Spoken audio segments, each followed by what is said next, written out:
करत हुआ। नहीं विद्वान तो ना है, लेकिन तू पूछा तो देखिला हमारे प्रश्न का जवाब दे सकेला कि नहीं। अच्छा हम जवाब तोहके दे दे, हम दे दे तो तू का देबू। तो इनकरे संगे 2 बजे राती की जंगले में भई ढिलवाई। भैंस हाँ, प्रश्न का हमारे जवाब दे देबा तो हमारे तरफ से उपहार रही कि इनकरे संगे लगाई तो 2 बजे राती की जंगल में लेके भैंस चरावे जइहा। तो तहू साथे चलिया। नहीं हई जइहा ना, इनकर जुगाड़ हो। नहीं देखा भैंस के संगे गैया रहेले तब ना। जाके दोनों लोग कांड करिहा, लेके जाला भैंस के संगे गैया। अच्छा अरे बहुत चालाक आदमी हो, उनका नाम सुधारी हो। सुधारी पहलवान। इनकर घर है कलवारी, इनका नाम है शिवधारी, इनका घर है कलवारी। इनकर भैंस 2 बजे राती की ढिलाती और सोचा जंगल में ले जाके का करत 2 बजे राती की भैंस। जाए द इज्जत का बात है, खुला ना तू पर ढकल रहा है दा। अब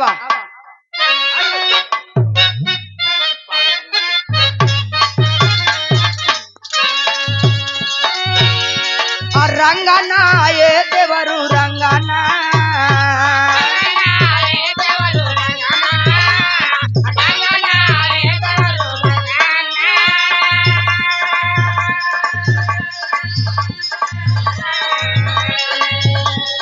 कहीं बिना रंगना तो कहीं बिना कंगना,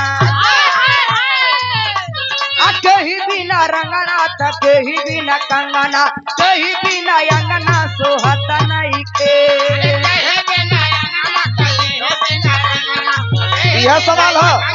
हाँ हो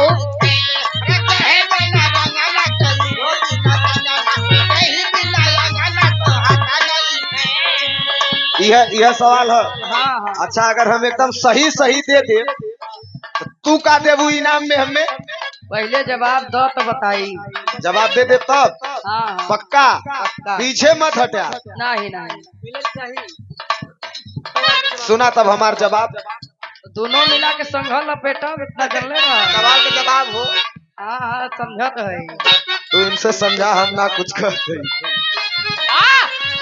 अरे रंगना ये भौजी रंगना,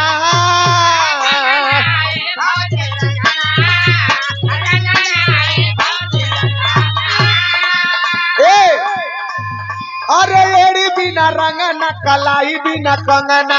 अच्छा अरे एड़ी बिना रंगना कलाई बिना कंगना, भौजी बिना अंगना सोहात नहीं खे।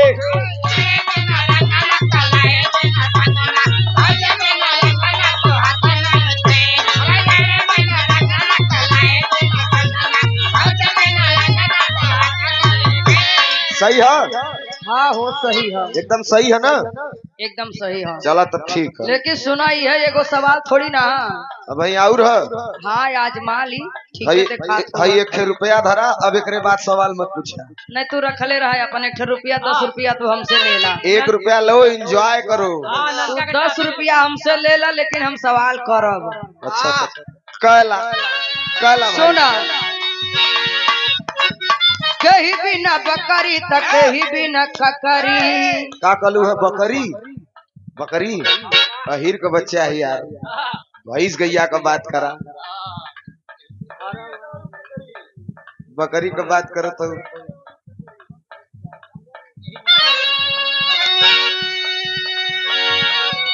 कहीं बिना बकरी तो कहीं बिना ककरी। सुना कहीं बिना ककरी तो कहीं बिना बकरी, कहीं बिना ककरी तो कहीं बिना बकरी, कहीं बिना मछली मारत नहीं के।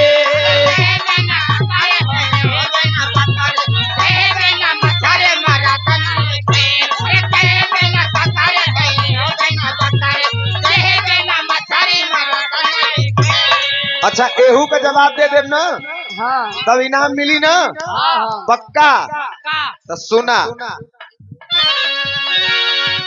अरे कोई भी ना ककरी, गड़ेरिया भी ना बकरी, अरे कोई बिना ककरी गड़ेरिया बिना बकरी माझी बिना मछरी मरात नहीं खे एकदम सही।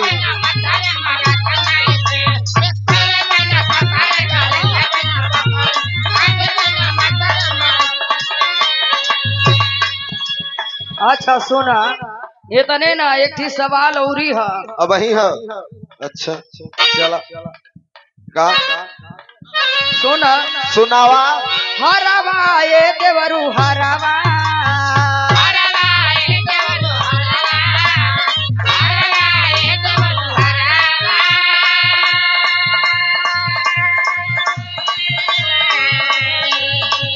कहीं भी न हरवा त कहीं भी न पूरावा। हाँ मालूम है। कहीं भी न हरवा त कहीं भी न पूरावा। ओहो कहीं भी न हरवा त कहीं भी न पूरावा कहीं भी न हुरवा सोहत नहीं खे।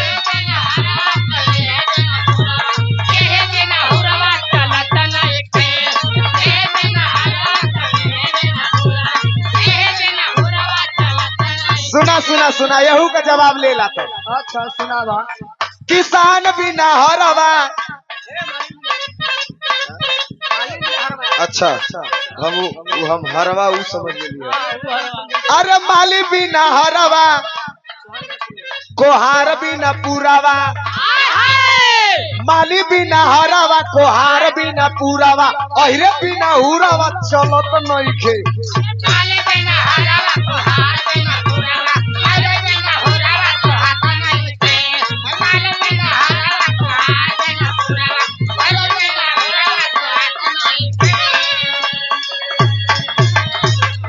वो लोग